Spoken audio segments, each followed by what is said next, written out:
Hello दोस्तों, कैसे हो? आपका स्वागत है त्रिपाण स्टडी सेंटर में। आज जो हम करने जा रहे हैं क्लास 12 एनआईओएस बोर्ड का बायोलॉजी का चैप्टर नंबर 13। ठीक है, ये है न्यूट्रिशन एंड डाइजेशन। दोस्तों ये चैप्टर जो है कई मायनों में कई क्लासों के लिए इंपॉर्टेंट रहेगा, चाहे 9th हो, 10th हो, 11th हो, 12th हो। सभी सिलेबस के साथ आप देख सकते हो। जिनका सिलेबस इनसे मिलता है वो टॉपिक को देख सकते हैं और उसको समझ सकते हैं और उससे ज्ञान प्राप्त कर सकते हैं। दोस्तों आपको पता ही कि त्रिपाण स्टडी सेंटर बच्चों के लिए काफ़ी हेल्पफुल है, इसीलिए जो है इसको हिंदी इंग्लिश दोनों मीडियम में जो है आपके समक्ष प्रस्तुत होते हैं। इसमें आपको हिंदी में भी समझाया जाएगा और इंग्लिश में भी समझाया जाएगा। इससे क्या होगा, बच्चों को डबल तरह से समझ में आएगा। यानी जो इंग्लिश में अंडरस्टैंडिंग नहीं होगी वो हिंदी में हो जाएगी, जो हिंदी में नहीं होगा वो इंग्लिश में हो जाएगा। तो इतना अच्छा जो है त्रिपाण स्टडी करने की कोशिश कर रहा है। ठीक है, आज जो हम करेंगे न्यूट्रिशन एंड डाइजेशन, यानी किस तरह जो है इंसानों में जो है पाचन क्रियाएं होती है, इसके बारे में हम पढ़ेंगे समझेंगे। और इसमें कार्बोहाइड्रेट प्रोटीन के बारे में भी हम करेंगे। इसमें हम इंटेस्टाइन सब चीज़ों के बारे में बहुत विस्तार से जानेंगे। लेकिन चैप्टर स्टार्ट करने से पहले एक बात जो मैं हमेशा कहता हूं, जिसको आपको सोचना भी चाहिए और विचार भी करना चाहिए और अमल भी करना चाहिए, वो ये है कि जब वीडियो देखिए, पूरा देखिए, क्योंकि अधूरा जानकारी सदैव खतरनाक होता है। साथ में एक इम्पोर्टेंट बात ये भी रहता है, अगर आप पहली बार वीडियो देख रहे हो तो लाइक शेयर सब्सक्राइब करना मत भूलना। देखिए दोस्तों, लाइक कीजिएगा तो बनाने वाले का जो है प्रोत्साहन बढ़ता है और आपके लिए अच्छा से अच्छा करने की कोशिश करता है।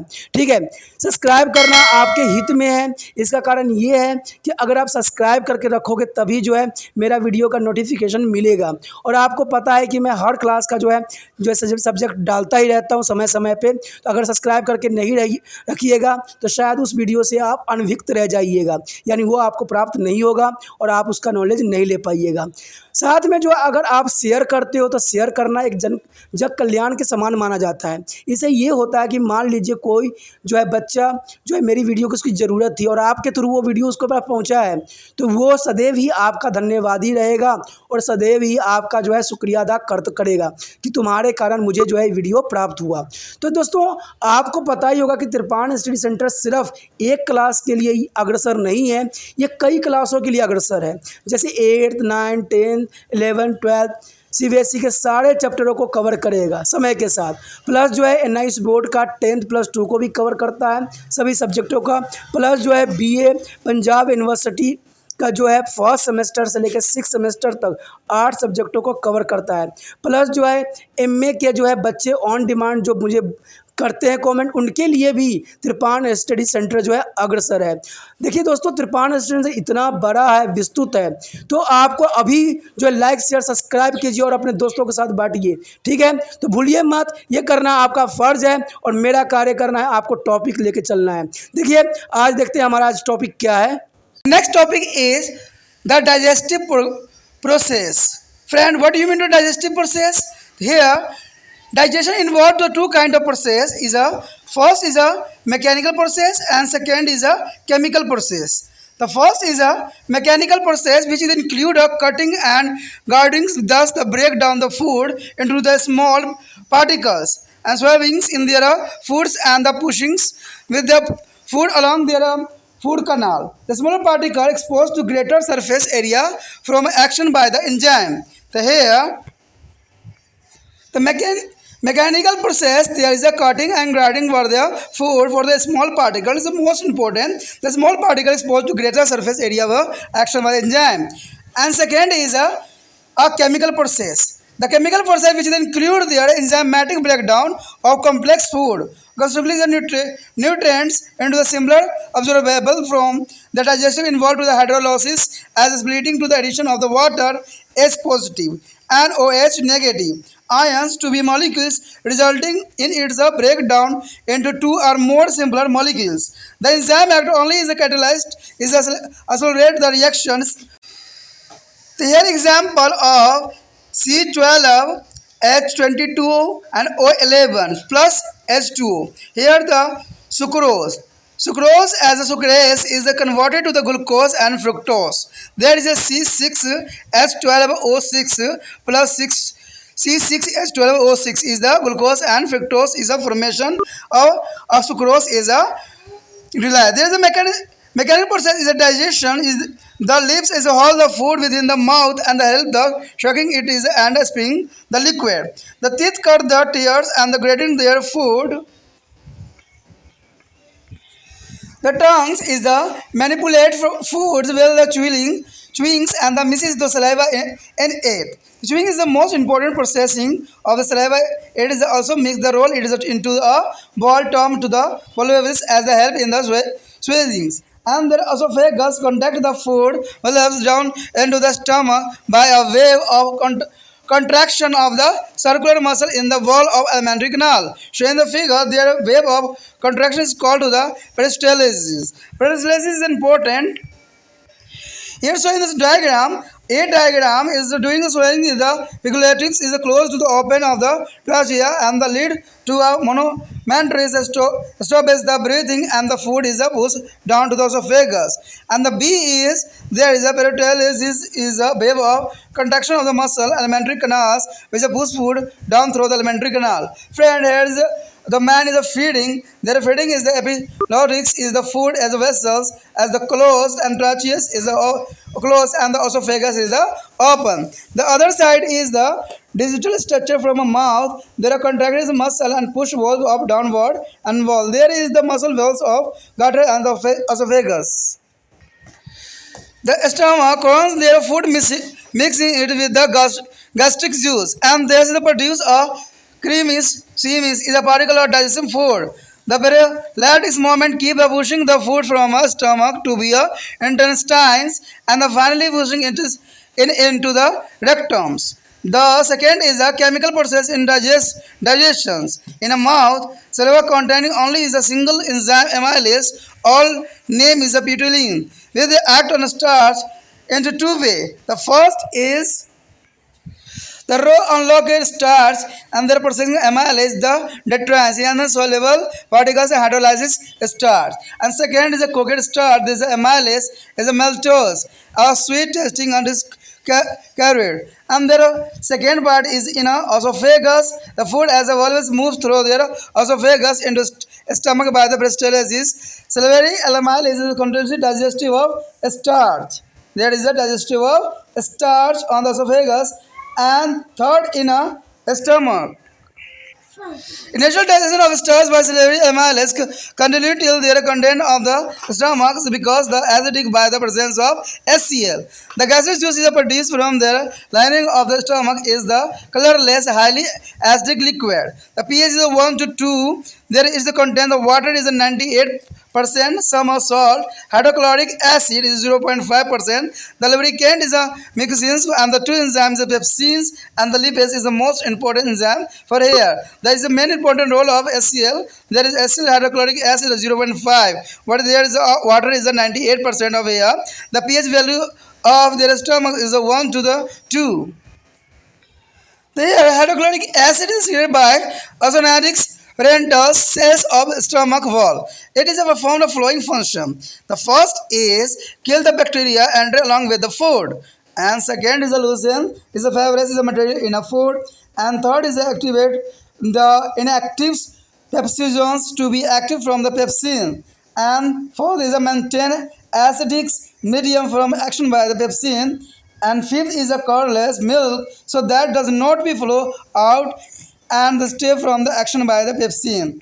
The pepsin is the cigarette in their inactive form for a proenzymes called to the pepsogens cigarette from the chief cells of the stomach wall. In the presence of HCl, it is turned into the active pepsin, which act on the protein and break them down into the fructose and the peptones. The reaction here, protein is a pepsin is a product by the fructose and the protons, peptone.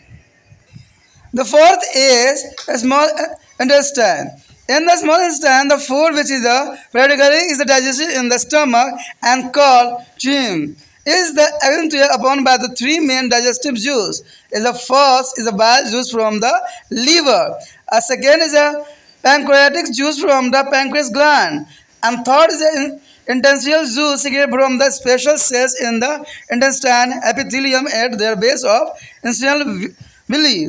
And the The bile juice is and the pancreatic juice are poured into the lower ducts by their respective of duct, which is joined together from a common hepatopancreatic ducts. The intestine juice is directly mixed with the food. Here, the vile is the yellowish green alkaline liquid, a pH about 8. Their pH about 8. It is a consistent of the water 98%, and sodium carbonate is a larger quantity which is the neutralize the acidic of the enzymes and the semi-digested food. The receive from the stomach make it is alkaline and bile salts sodium glycerolate is the sodium hypochlorite which is the hemophile their fat. The here showing this diagram. Here a diagram of potential of the intestinal wall showing the villi and their associated with the structure. There is the most important structure. The other side, one side is a 1, 2, 3 are marked. There is sclerosa, muscularis, and submucosa, and the mucosa is also present here. And other side is simple squamous epithelium, longitudinal muscle fiber, and circular muscle fiber here. And blood vessels and muscularis long layer are here present. And mucosa is a short layers in there, a capture of the laboratories and the goblet cells, laterals, and they are important. And simple columnar epitheliums and the late last is the lymphocyte is the hair. It's the most important is the villi and they are associated with the structure. The amplification is the breakdown of the large lipid fat droplet into the small droplet which is the provide to the greater surface for a enzyme action. The yellowish green color of the villi is the due to the pigment of biliverdins. Biliverdins is the villi is due to the pigment of biliverdins and the biliverdins is the produced by the breakdown of the dead and warm outer RBC means red blood corpuscles as they are these pigments are exist in the faces is a solid and semi-solid waste undigested food that is driven out through there is a anus and the villi has a no digestive enzyme. It is simply amplifies the fat. There is the next is a pancreatic juice. The pancreatic juice is there is the contains 6 major category of enzyme which act in a alkaline medium. The first is amylase. First is amylase is a complete conversion of the starch polysaccharides into the maltose and disaccharides. And the lipase is also here. The lipase is also called to stropicin. X of the amplified their fat is produced by fatty acid and glycerol. And third C is a nuclease, is a digestive nucleic acid, is a DNA and RNA content of the food. There is the most important for the nucleus of the DNA or RNA one here. The next is a trypsins as their inactive processor is the proenzymes of trypsin. It is activated in the trypsin by the enzyme enterokinase is secreted by the lining of endoderms. And trypsins act on the remaining protein not digested by the pepsin. And the protease there is a peptone and the produce the peptides as amino acid. And samochrotopins act on the milk protein caused by the produce of croissants is a curd and they also convert other protein into the peptides. And the last is F is a carboxypeptidase is act of the peptides to produce a small peptides and their amino acid. And third point is initially juice or sucrose is an antarcos. There is a content is a flowing categories of enzyme. The glucosidase is the including of maltose, sucrose, and lactose. And this hydrolysis is the dichloride is a maltose is a malt sugar and sucrose is a cane sugar and the lactose is a milk sugar. Into the simpler is absorbable monochloride is a glucose and fructose and gastose. They I am showing there dischloride is there maltose is a sucrose and lactose. There maltose is the glucose plus glucose. Glucose and glucose and second is a sucrasis is a glucose and fructose is a produce and lactose is a glucose and glucose. There is a monosaccharide is the most important here. And the second is the lipase is a complete the digestion of any lipid fat not digested by the pancreatic juice. Peptidase is a amino peptidase and the Dipeptides act on the peptides as the diploptides and produce the small peptides and amino acid. The third is the nuclease is the breakdown the nucleotides with the phosphate, sugar and different nitrogenous base. The summary of digestion in the various part of human alimentary canal is shown in the table. There is a very important table. The various digestive enzymes and their role in the digestion of the food in human. The first is the site of secretion, and second is digestive juice, and third is enzyme and mode of action. The first is the mouth, the digestive juice is the saliva, and the enzyme is the salivary amylase. Peptolines is the mode of action is the convert starch into maltose. And second is the stomach. Stomach is a gastric juice is produced, and the enzyme is a pepsin. They convert protein into the peptones and fructose. And the third is the duodenum. There is a bile juice is a present, and pancreatic juice is also. And the enzymes are no enzyme, trypsins only. The amplification of the fat. The amplification of the fat and convert peptones to the small peptides into the amino acid is the most important. And the eighth list is small intestine. There is a intestinal juice is present. There is the enzyme is a Erepins is the convert peptide to the small peptides into amino acid. Second is a sucrose. Sucrose is a converted the sucrose into the glucose and the fructose. And maltose is a converted maltose into the glucose. Is the founder. There is a fructose is the convert lactose into the glucose and galactose. The lipase is the convert fatty into a fatty acid, and glycerol is the most important. देखिए दोस्तों, हम जो है आ गए हैं पाचन प्रक्रिया में। पाचन प्रक्रिया जो है अत्यंत महत्वपूर्ण है। इसमें हम जो है हर विषय के बारे में चर्चा करेंगे, देखेंगे कि पाचन प्रक्रिया किस प्रकार होती है।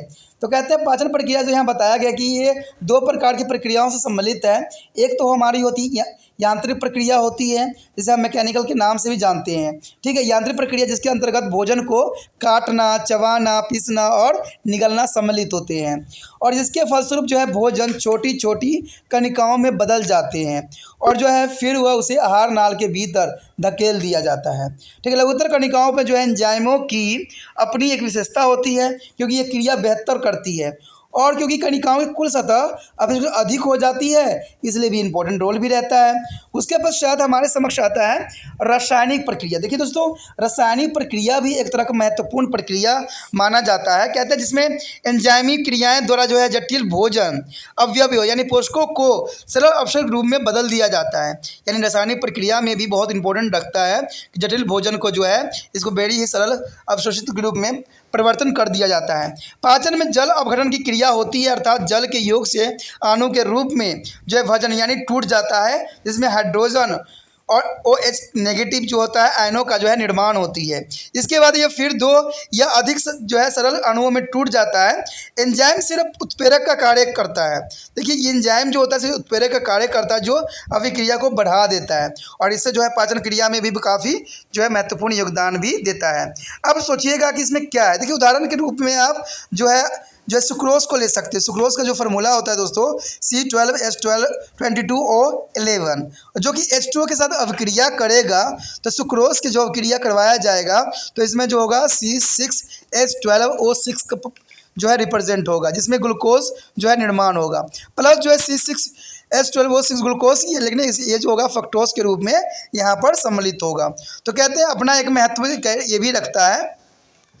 अब कहते हैं पाचन की जो यांत्रिक प्रक्रिया है, आखिर इसमें क्या प्रोसीजर होती है। कहते हैं कि जो ओट होती है यानी ओस्टस कहते हैं, जो भोजन को मुंह के भीतर पकड़े रहते हैं तथा ये सरल पदार्थों को चूसने में भी मदद करता है, क्योंकि चूसना जो होता है बहुत इंपॉर्टेंट रहती है यहाँ पर।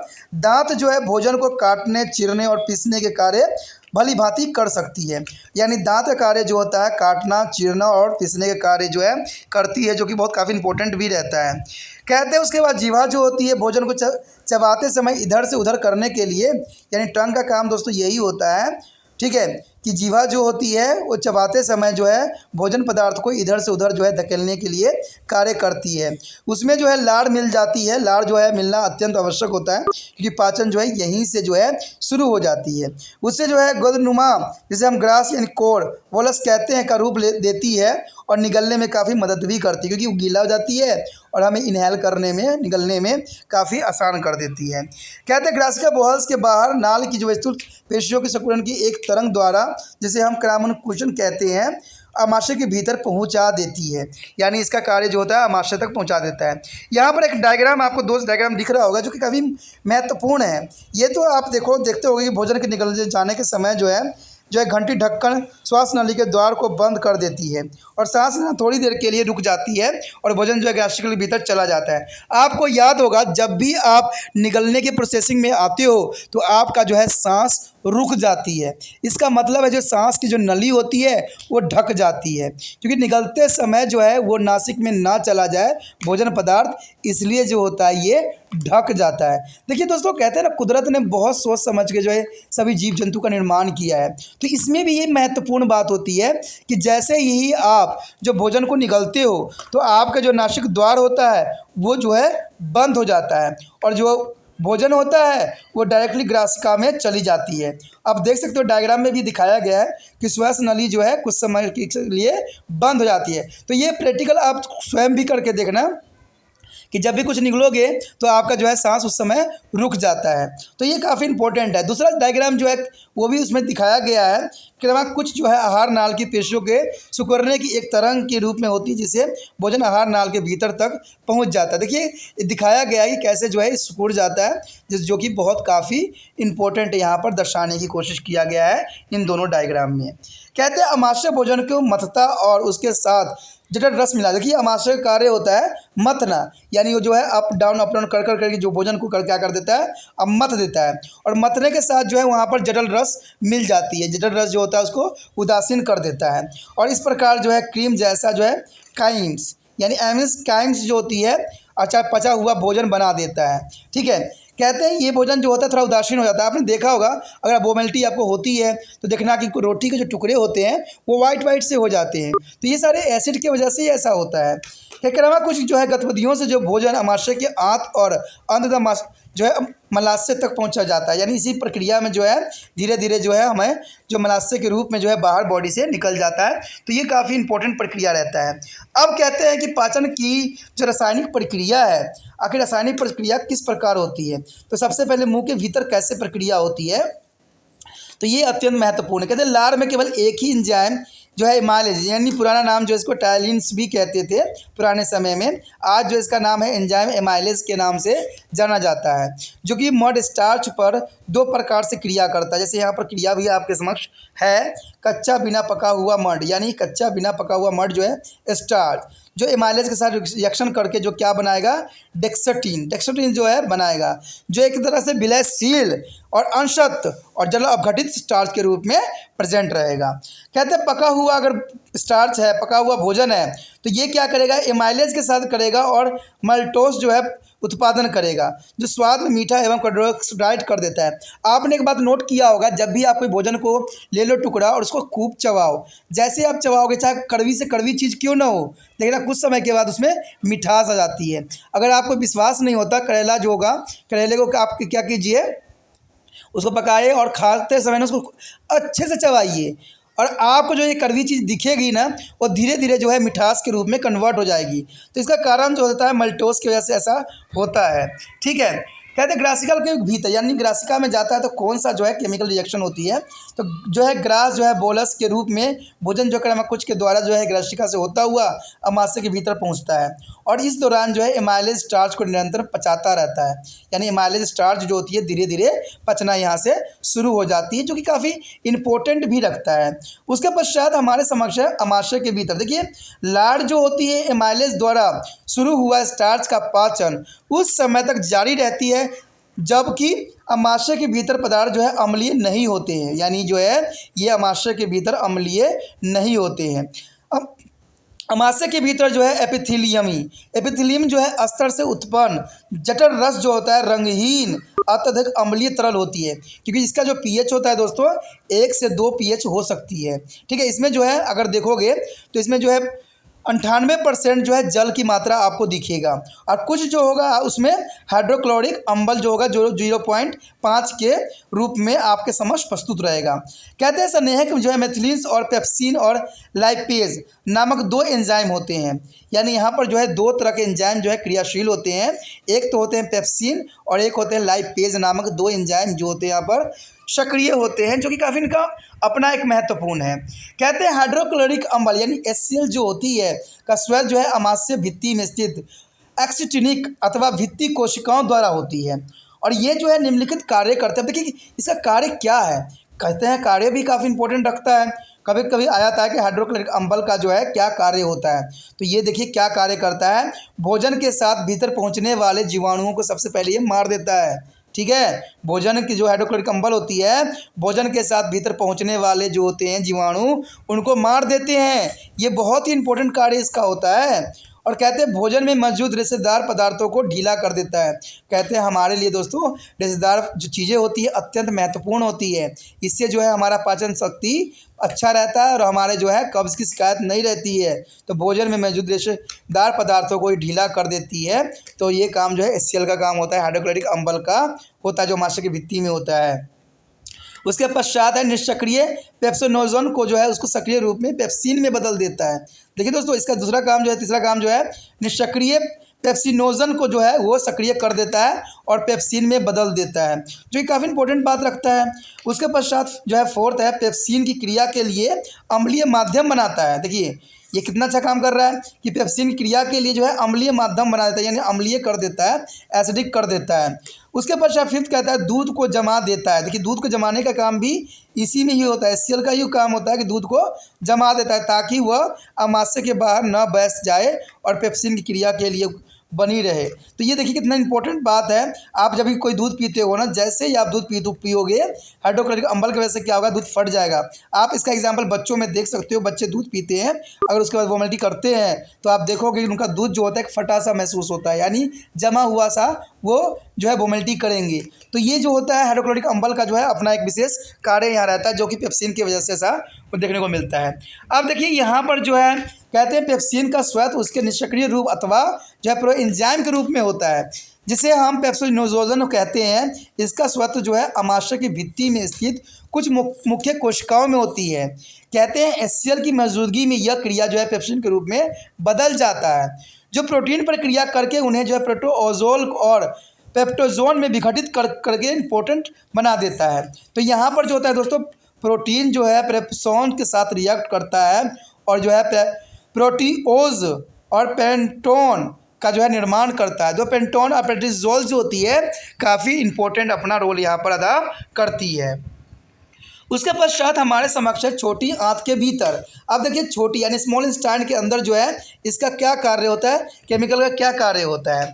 तो ये बात बड़ी इंपॉर्टेंट है कि छोटे आंत के भीतर अमाशय के अंदर अंशतः पचा और क्राइम कहे जाने वाले भोजन पर जो है 3 प्रमुख पाचन रस क्रिया करते हैं। पहला तो दोस्तों यही करता है, यकृत से पित्त रस करता है। यकृत से क्या करता है दोस्तों, यानी लीवर से जो है पित्त रस जो है निकलता है। ठीक है, और दूसरा जो है कहते हैं अग्नाशय के जो है अग्नाशय रस निकलता है। यकृत से क्या निकलता है, पित्त रस, और अग्नाशय से क्या निकलता है दोस्तों, अग्नाशय रस। और आंत उद्धव के आधार पर जो है स्थित आंत उपकला की विशिष्ट कोशिकाओं द्वारा स्वतंत्र आंत रस उत्पन्न करता है, जो कि काफ़ी इंपॉर्टेंट और महत्वपूर्ण भी रखता है। कहते हैं पित्त रस और अग्नाशय रस अपनी अपनी बहनियों को जरिए ग्रहणी में छोड़ दिए जाते हैं, यानी जहाँ जहाँ ये इनको ले जाने वाले संवहनी ऊतक होते हैं वो उनको ले जाकर वहाँ पर छोड़ देते हैं। ये दोनों जो है वाहिनियाँ जो होते हैं अग्नाशय में खुलने से पहले एक सामान्य युकृत अग्नाशय वाहिन यानी हेप्टो पैंक्रियाटिक डक बनाती है। यानी ये जो है आपको हेप्टो पैंक्रियाटिक डक बनाती है।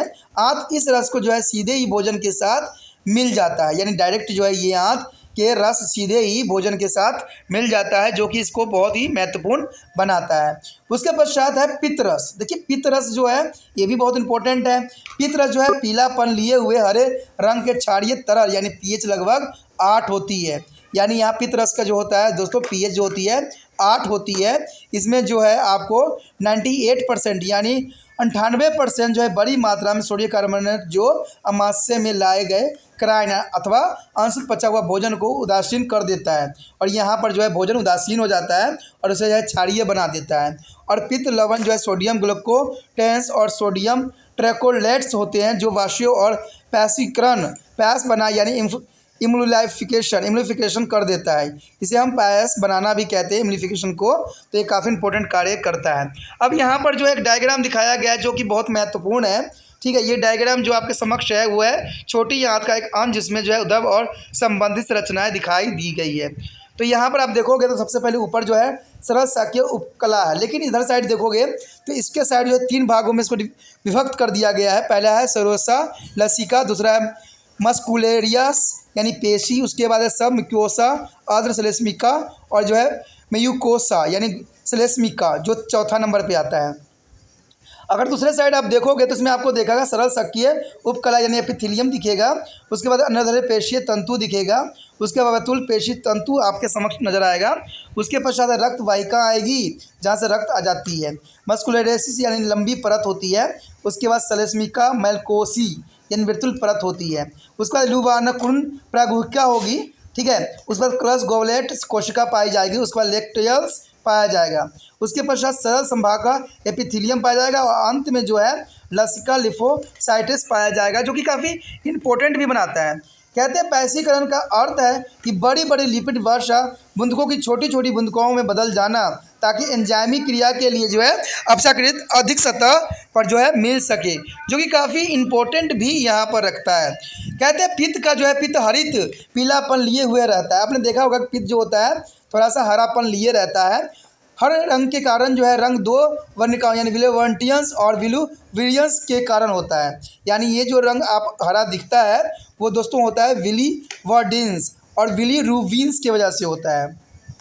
ये दोनों जो है वर्णक मृत और घिस पीट गए रक्ताणु यानी लाल रुधिर कणिकाओं को विघटन से उत्पन्न होते हैं। ये वर्णक मल के साथ ठोस तथा अर्ध ठोस अपशिष्ट और अनपच भोजन बाहर निकाल देते हैं।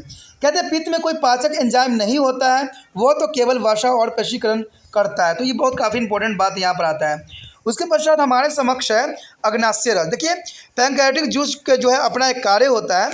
अग्नाशय रस में जो एंजाइम के 6 प्रमुख श्रेणी होते हैं उसमें जो क्षारीय माध्यम में क्रिया करती है उसमें जो है आपको एमाइलेज होते हैं। एमाइलेज होता है स्टार्च पॉलीसेकेराइड्स को जो है माल्टोस यानी डाइसैकेराइड्स में बदलने की प्रक्रिया को पूरा करता है। उसके पश्चात हमारे समक्ष है लाइपेज। देखिए लाइपेज जो होती है इसे हम जो है एप्सिन भी कहते हैं, स्टीएप्सिन भी कहते हैं। ये जो है इसे पीहूत वसाओं पर क्रिया करके वसा अम्लों और ग्लिसरॉल्स में बदल देता है, जो कि काफ़ी इसका इंपॉर्टेंट कार्य होता है। उसके बाद है न्यूक्लियस जो होता है न्यूक्लियक अम्लों अथवा भोजन को डीएनए आरएनए को पचाते हैं, यानी डीएनए आरएनए को क्या करते हैं दोस्तों पचाने का कार्य इसका करते हैं। उसके पश्चात जो है ट्रिप्सोनोजन का जो है ट्रिप्सिन का निष्क्रिय पुरोगामी जो है प्रो एंजाइम होता है जो गाँव के सदर से श्वेत जो है एंड्रोकाइनोज नामक एंजाइम द्वारा यह सक्रिय होकर जो है ट्रिप्सिन बना देता है। ट्रिप्सिन जो है शेष प्रोटीन पर जो है पेप्सिन में पचाई नहीं जा सकती है और प्रोटोजोन जो है प्रोटोन पर क्रिया करके जो है पेप्टोनाइडोस में अमीनो में बदल दिया जाता है। उसके बाद है क्राइमोटिप्सिन जो होता है दूध में मौजूद कैसीन नामक प्रोटीन पर क्रिया करके जो है पैराक्सिन दही में बदल देता है और उन्हें जो है प्रोटीन को भी जो है पेप्टोडाइट्स में बदल देता है, जो कि काफ़ी इंपॉर्टेंट यहाँ पर कार्य रखता है। उसके पश्चात हमारे समझ है कार्बोक्सो पेप्टिनोडोस। ये पेप्टिनोडोस जो है क्रिया करके जो है इन्हें छोटे छोटे पेप्टिडाइड्स और एमिनो अम्ल में बदल देता है।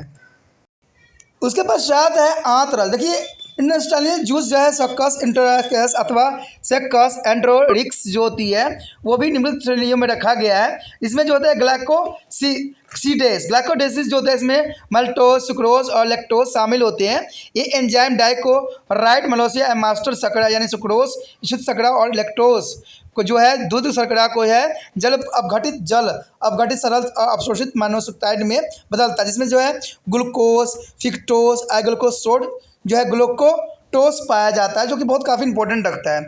यहाँ पर आप देख सकते हो कि डाइसैकेराइड जो है C12 ठीक है और H22 और ऑक्सीजन जो है 11 जो है इसमें मल्टोस के साथ रिएक्टर करके जो है मल्टोस ग्लूकोज और ग्लूकोज में कन्वर्ट करेगा, और इधर जो है सुक्रोज जो होगा सुक्रोज और फ्रक्टोज में कन्वर्ट करेगा, और लैक्टोज जो होता है ग्लूकोज और लैक्टोडेस में कन्वर्ट करेगा, जैसे कि C6H12O6 में जो है मोनोसेक्राइड्स में कन्वर्टेड होगा। यहाँ पर जो है लाइपेज बच गई, जिसमें बची हुई लिपिड वसाओं को जो अग्नाशय अम्ल के द्वारा नहीं पचाई जा सकती है वो पचा डालता है। यानी लाइपेज का काम यही होता है, जो बचा हुआ नहीं पच पाता है उसे वो पचा देता है बहुत आसान तरीके से। उसके पश्चात हमारे समक्ष जो है पेप्टोडाइज यानी एमिनो पेप्टोडाइज जो होता है डायपोटाइसिस पेप्टोडाइज और डायपोटाइज द्वारा क्रिया करके उन्हें लघुत्तर जो है पेप्टोडाइज और एमिनो अम्ल में बदल देने की क्षमता यहाँ पर रखता है। उसके पश्चात हमारे समक्ष जो है न्यूक्लियोएम्स न्यूक्लियोलाइटाइज जो है फास्फोड और शर्करा विविध नाइट्रोजन वेशों में बदल देता है। कहते हैं मानव आहार नाल के विभिन्न भागों में होने वाली पाचन क्रियाएं जो संक्षिप्त में यहाँ तालिका में भी दिखाया गया है, जो कि काफ़ी इंपॉर्टेंट भी रहता है। सबसे पहले हमारा देखिएगा कि स्रोत का जो है क्षेत्र है, पाचन रस है, एंजाइम है और क्रिया प्रणाली है। तो सबसे पहले मुख आता है। मुख जो है लार का काम करता है, और यहाँ पर जो है एंजाइम है लार एमाइलेज निर्माण करता है जो स्टार्च को मल्टोस में बदल देता है। ये क्रिया प्रणाली है इसका। उसके पश्चात आता है अमाशय। अमाशय जो होता है जठर रस यानी पेप्सिन उत्पन्न करता है, और ये जो है प्रोटीनों को प्रोटॉन में और प्रोटोजोल में बदल देता है। उसके बाद ग्रहणी है, देखिए पित्त रस होता है, और पित्त रस का काम होता है, कोई एंजाइम इसमें नहीं होता है, लेकिन ये जो क्रिया करता है वसाओं को जो है फाशीकरण कर देता है, एम्प्लीफिकेशन कर देता है, जो कि काफ़ी इंपॉर्टेंट यहाँ रखता है। उसके बाद अग्नाशय रस है। अग्नाशय रस जो है हार्मोन जो एंजाइम रिलीज करता है वो है ट्रिप्सिन।